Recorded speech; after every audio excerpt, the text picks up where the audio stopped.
遅い。この把握で秘伝怪実奥義。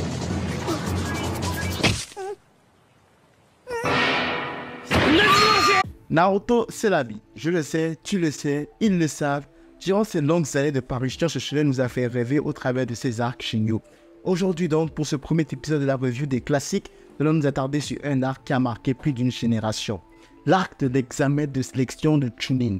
Cet arc a élevé la barre des tournois dans les animés, devenant sinon la référence incontournable dans le genre de shonen neketsu. Dans cette vidéo complète, nous allons revoir la structure, le rythme et l'impact de cet arc emblématique, que ce soit dans la saga et sur les animés en général.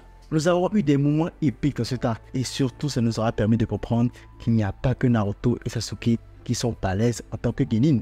Perso, c'est le premier tournoi animé que j'ai regardé et depuis en fait j'adore les tournois dans les animés. En fait, je pense que c'est pour ça en fait que j'adore les mangas de sport, parce que l'aspect confrontation qu'on retrouve dans les tournois animés, cet aspect-là est constamment présent dans les mangas de sport. Bref, je m'excite un peu trop, on rentre dans le vif du sujet tout de suite. On commence par le commencement, une mise en contexte. L'examen Chunin est en gros un ensemble d'épreuves entre les genin, les apprentis ninja des principaux villages, leur permettant de passer au grade suivant qui est Chunin.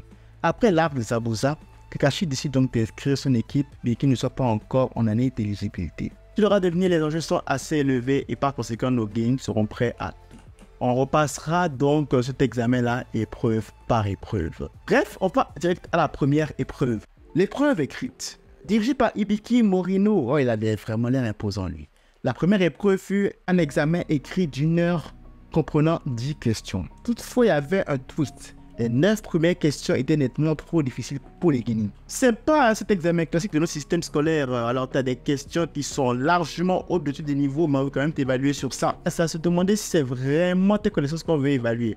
Eh ben non, dans Naruto, c'est pas le cas, parce que c'était pas les connaissances qu'on voulait évaluer, mais on voulait plutôt évaluer la capacité de nos lascars à tricher. Les participants se rendirent alors compte que le but de l'examen n'est pas de remplir le questionnaire correctement, mais de tricher sans se faire remarquer plus de 5 fois. En effet, un grand nombre d'examinateurs suivaient les moindres faits et gestes des participants. T'imagines l'influence que ça avait sur les jeux dans son temps? Quand on regardait Naruto, on se disait que bah ouais, tricher c'est cool. En plus, on voyait les gars utiliser leur technique pour tricher, ça avait l'air cool avec l'OST cool qui découlait pendant la scène. Alors qu'en fait, non, en vrai, c'était pas cool du tout tricher. Non. Il y a un truc qui m'a chiffonné par contre. À un moment donné aussi, il a utilisé sa technique pour tricher, mais pas sur quelqu'un, sur un gars ciblé, parce que oui, il y avait des gars ciblés sur lesquels il pouvait tricher. Il utilise sa technique sur Sakura. Ça veut dire que Sakura aurait réussi l'examen sans tricher. Sakura avait les bonnes réponses. L'intérêt était donc d'observer comment, en situation de stress, les genin étaient capables de collecter des informations. Si un membre de cette équipe échouait, le reste de l'équipe était disqualifié d'office. Double pression. Après 45 minutes avant de dévoiler la 10e et dernière question, Hibiki expliqua aux genin qu'ils auraient le choix entre risquer d'échouer à la dernière question et ne plus jamais pouvoir passer l'examen, ou déclarer forfait et repasser l'examen plus tard. Chaque membre déclarant forfait disqualifierait automatiquement le reste de l'équipe. Ouais, donc il ne s'agit pas que de toi. Tu merdes, tout le monde merde. Vos destins sont liés. Là, c'était chaud. Très très chaud. Alors, là, Sasuke Sakura, il regarde Naruto direct parce qu'il stresse. Parce que oui, jusque-là, quand Naruto était considéré comme le maillon faible de l'équipe. Vu toutes les explications, Naruto, qui n'avait pas compris le but de la première partie de l'examen, a tenu un discours qui encourageait les autres participants à ne pas abandonner si près du but. Les prémices de notre cher Talk no Jutsu. Ainsi, les genin ayant fait leur choix, Hibiki leur déclara qu'ils avaient réussi la première épreuve qui consistait à tester la détermination des genin. Ok, donc c'est un examen écrit, mais on les teste ni tes connaissances, ni ton habilité à tricher, mais plutôt ta détermination. Ok, pourquoi pas? On peut très rapidement en fait considérer cette épreuve comme inutile-ish. Tout ce que ça a fait en vrai, c'est de réduire le nombre de participants à l'examen de sélection de Chunin. Non, je suis pas d'accord. Je pense qu'en fait, c'était une manière de Kishimoto en fait, de nous présenter un peu les personnages et les techniques qu'ils utilisent, tu vois. Après cet examen, maintenant, on savait que voilà, Kara utilisait du sable, Chunin utilisait les insectes, Kiba se roulait sur Akamaru, etc. Tu vois, on avait quand même un bon aperçu des genin, des ninjas importants et des techniques qu'ils utilisaient juste avec une épreuve écrite. Et je trouve ça quand même ingénieux de la part de l'auteur de nous avoir montré ça sans avoir eu recours à des combats forcément, tu vois. L'élan de Naruto provoqua donc un nombre de participants inhabituellement élevé. C'est donc avec un nombre de 26 équipes, beaucoup plus élevé que la moyenne, que nous allons à la deuxième épreuve, la forêt interne. Chaque équipe reçoit un rouleau de ciel, Tennosho, un rouleau de terre, Shinosho. Avant d'entrer dans la forêt, les participants avec 5 jours pour arriver au bâtiment au centre de la forêt et se procurer un rouleau de chaque. Si une équipe perd son parchemin de départ, elle n'est pas automatiquement disqualifiée, car elle peut utiliser le temps restant pour acquérir une autre copie du parchemin qu'elle a perdu. De plus, l'acquisition des 2 parchemins ne garantit pas la réussite de la seconde épreuve, car il faut encore atteindre le bâtiment central à temps. Au fur et à mesure que la seconde épreuve avance, les équipes qui ont perdu des parchemins auront tendance à se rassembler autour du bâtiment dans l'espoir de s'attaquer à celles qui ont les 2.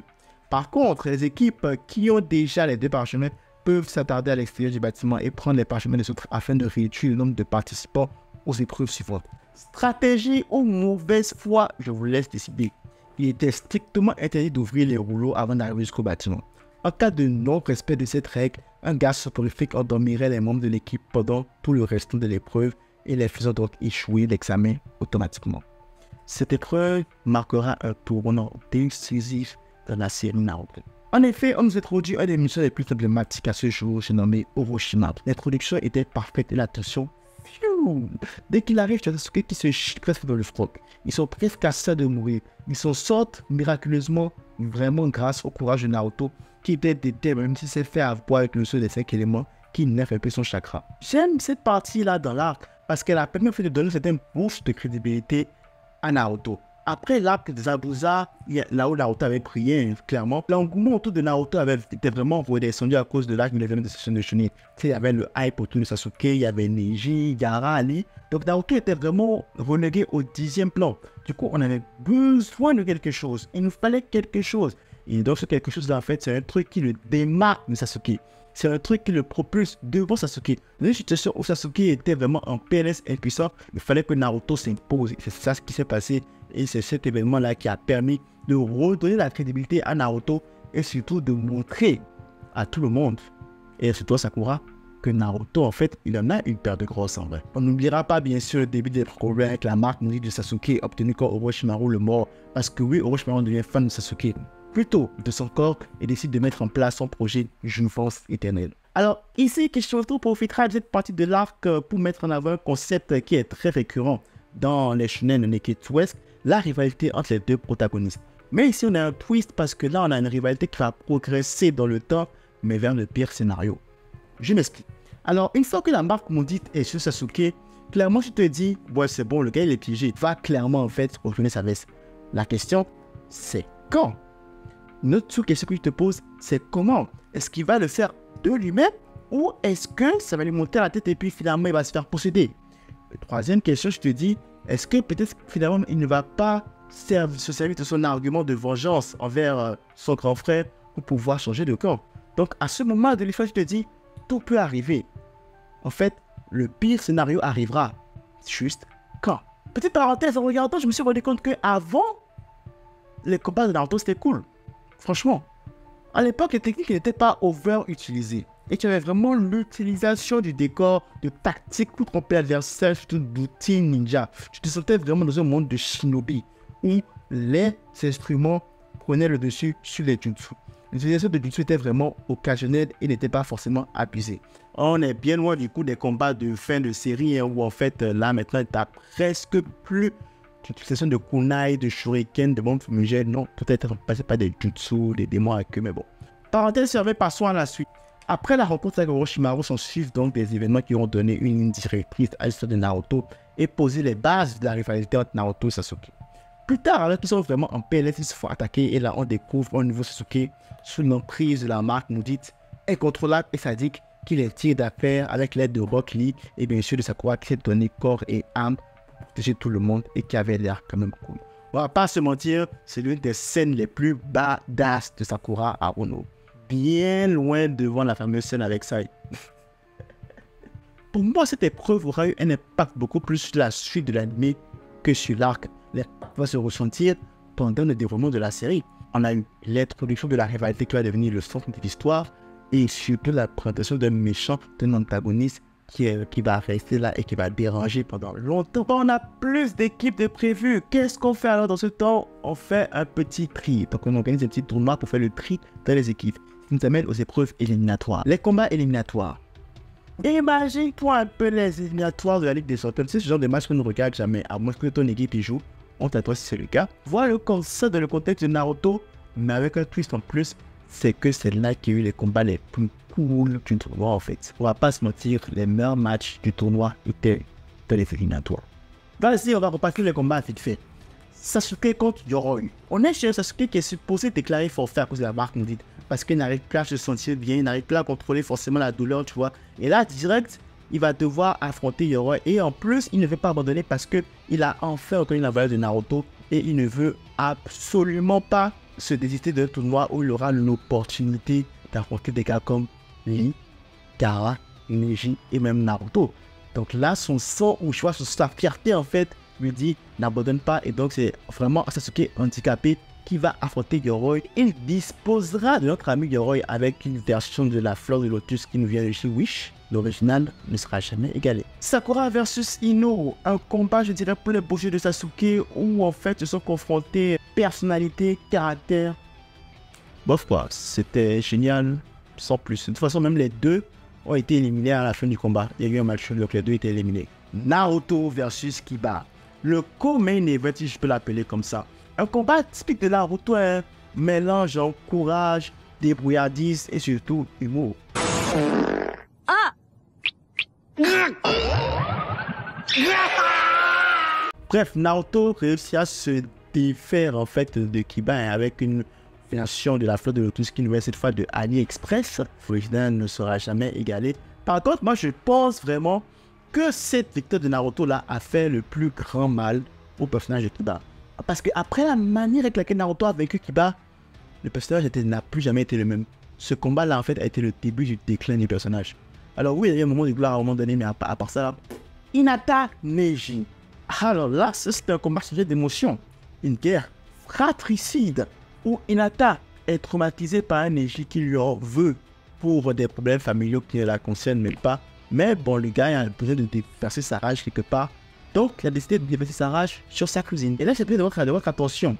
Parce que ce combat-là, il a été très bien fait dans son exécution, mais surtout dans ce qui vient après. Je m'explique. On te prépare le prochain adversaire de Naruto. Et du coup, on te le construit comme étant le méchant, le sadique de l'histoire, qui maltraite sa cousine. On se dit c'est juste un Shano qui voulait être à la place d'Hinata. Hinata, on rappelle qu'elle est secrètement amoureuse de Naruto et que Naruto apprécie bien aussi. Donc Naruto voit sa foule de rage, se dit lui je vais lui faire payer ce bâtard. Et ça tombe bien, et son adversaire au prochain tour. Pas de moins parce qu'on le voit clairement, il faut tous les sensei pour l'arrêter. Tellement il était enragé, tellement il était fou, il a fallu tous les sensei pour l'arrêter. Là, Kishimoto nous fait comprendre indirectement que Naruto en fait va faire face au tour suivant au plus grand challenge pour le moment qu'il a eu à affronter. Lee versus Gaara. Alors là, ça c'est le meilleur combat de la série et de la discussion pour l'un des meilleurs combats animés confondus. Le main event de ce tournoi, si je peux le dire comme ça. D'un côté, on nous avait déjà bien buildé Lee comme étant un personnage ultra chaud. Déjà, il suit Sasuke en 1v1. Merci à Dai d'avoir suivi l'histoire d'ailleurs. Il leur vient en aide dans la forêt de la mort. De l'autre côté, nous avons Gaara en antagoniste par excellence. Celui dont tout le monde a peur, le dangereux qui n'hésitera pas à tuer. Du coup, l'arrêt l'affrontement est annoncé, on a tous peur pour lui. On se dit merde, le pauvre Lee, est-ce qu'il va s'en sortir? Tout le monde panique, sauf son équipe, parce qu'ils savent de quoi Lee est capable.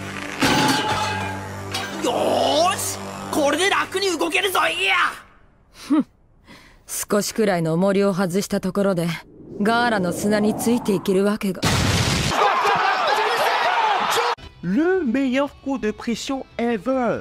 Où ne s'y attendait. On nous a portrait ce gars investi et là, Lee débarque hyper confiant. Et ensuite, ça n'a suivi une démonstration de puissance des plus incroyables.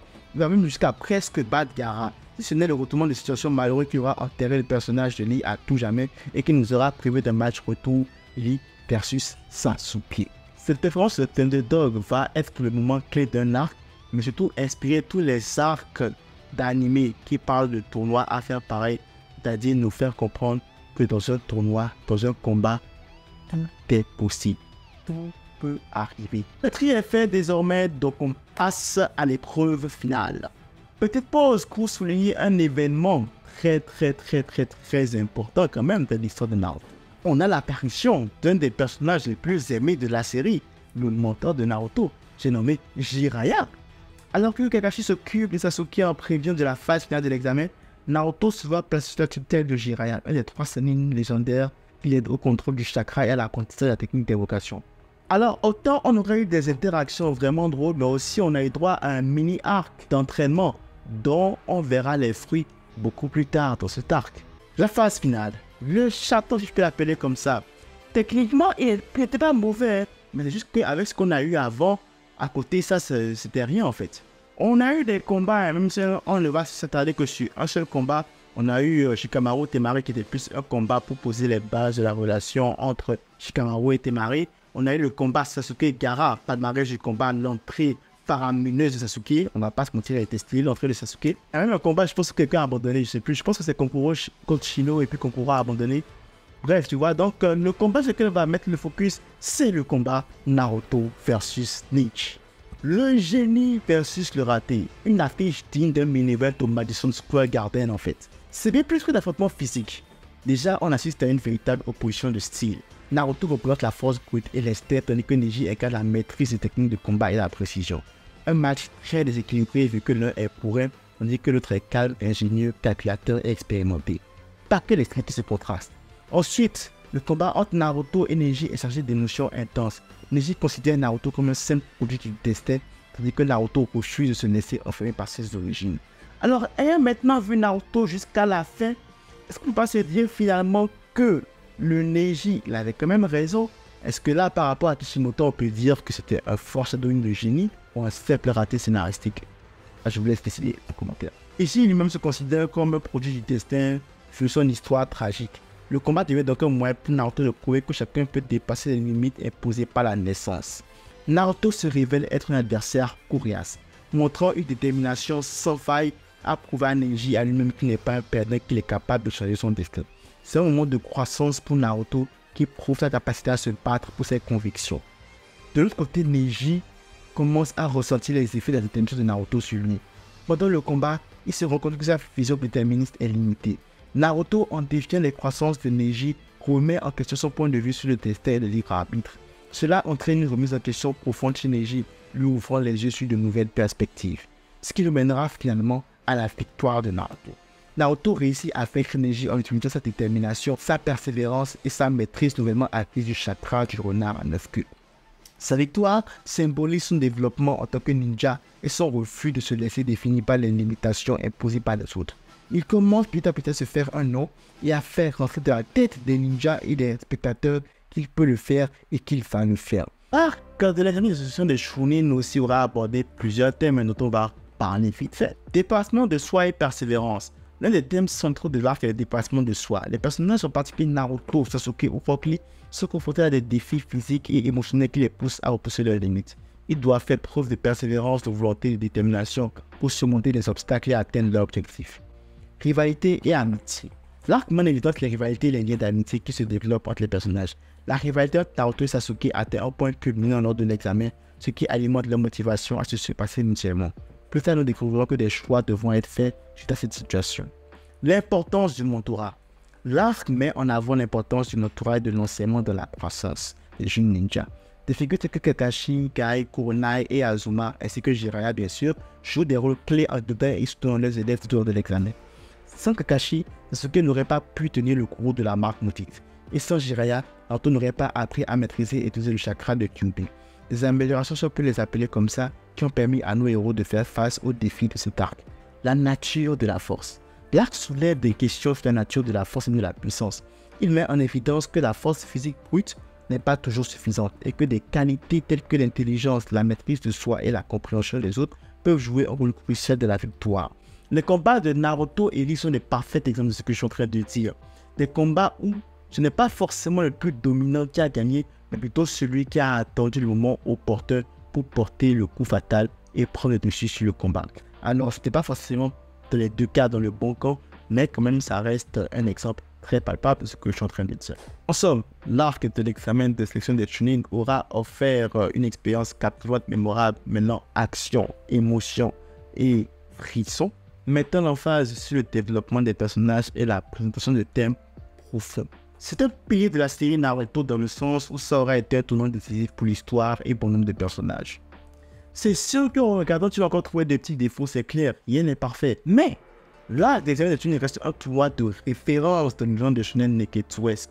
Beaucoup d'arcs, beaucoup de tournois se sont inspirés de cet arc-là justement. Signe que son impact durable dans la série Naruto et son attrait intemporel en ont fait un arc qui est incontournable dans le genre pour tout fan d'anime qui se respecte. Franchement, qui peut dire qu'il a détesté l'arc de l'examen de sélection des Chunin? Alors moi, personnellement, j'ai considéré les éléments d'après comme un arc à côté, mais même si tu prends les deux ensemble, ça a été l'une des plus belles choses qui nous a été donné de regarder en tant que fan d'anime. Merci d'avoir regardé la vidéo jusque là. Si tu as aimé la vidéo, n'hésite pas à laisser un commentaire, ça fait toujours plaisir. Si tu n'es pas encore abonné, en même temps, ça fait encore plus plaisir. Max de like, max de partage. On se retrouve très très vite pour une prochaine revue d'art. D'ici là, pour les questions de vous et de vos proches, c'est tout pour moi. À la prochaine.